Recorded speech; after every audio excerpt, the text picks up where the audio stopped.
I'm going to get to the Battle of Ontario now, since you brought up Darcy Tucker, because I'm going through looking at some old highlights of yours and battles with Battle of Ontario.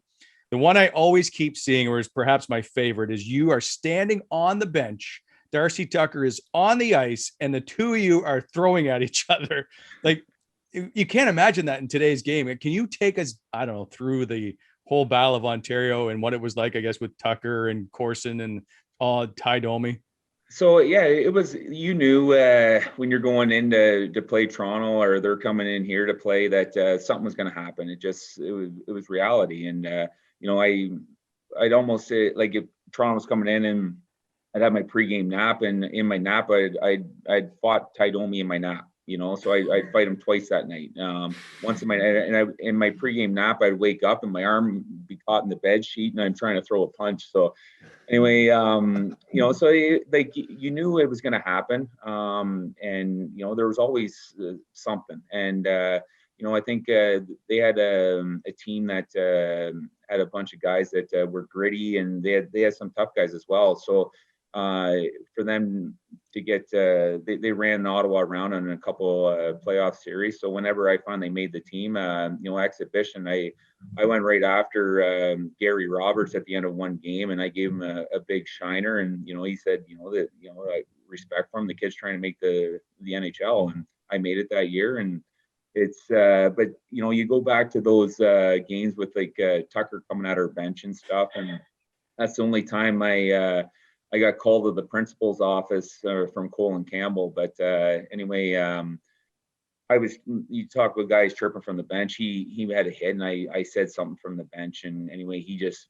like, the switch went off, and he just beelined right to our bench. And so anyway, I didn't know what he was going to do. I had the water bottle right there, ready to squirt him in the face or whatever. And anyway, he jumps in our bench. So I'm like, oh, here we go. So I just stand up. I'm on solid ground, and I have him. I started throwing punches at him. And so Mike Fisher was standing beside me. He goes, I hit him once. His eyes kind of went back, and he went down, and I'm holding him up because I'm on solid ground. So my balance is a lot better, if not on ice. But so I'm starting to throw still, and I'm holding him up from going down, and I'm throwing, and all of a sudden my arms, like, I can't throw anymore. I'm like, bang, and then and Jacques Martin is holding my arm. So I'm like, oh, let me go. So then our helmet came off. Our trainer threw the helmet back over, hit Pat Quinn. And so anyway, Colin Campbell basically said, so we had called in, and I've never been suspended my whole career, so that's something I'm very proud of. But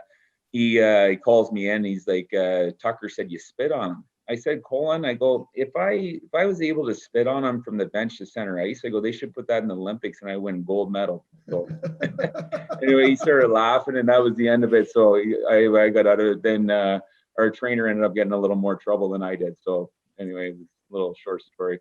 That's funny, because Pat Quinn kept saying for about 2 or 3 games later, they spit on our guy. Can you believe that? And later he ended up having to apologize to say, no, there was no one that spit on from the bench. So yeah, I always remember that particular incident from Pat Quinn, because he was always good at trying to rile that up, right? And then there's Jacques, who's very stoic on the other side, not saying a whole lot. Did you feed off of, like, Jacques not saying anything?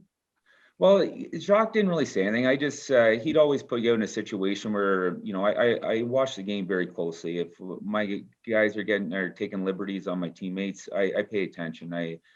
So anything that ever happened, when Alfie was there, Eric or anyone, I took care of it.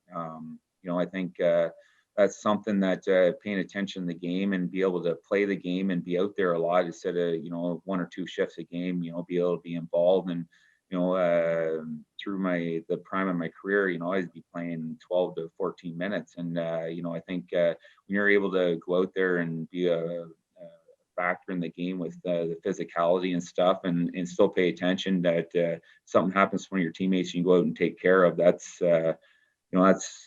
makes you a unique player. And I think that's something, a lot of people don't realize that, for the most part, a lot of the tough guys in the NHL have to be able to play the game.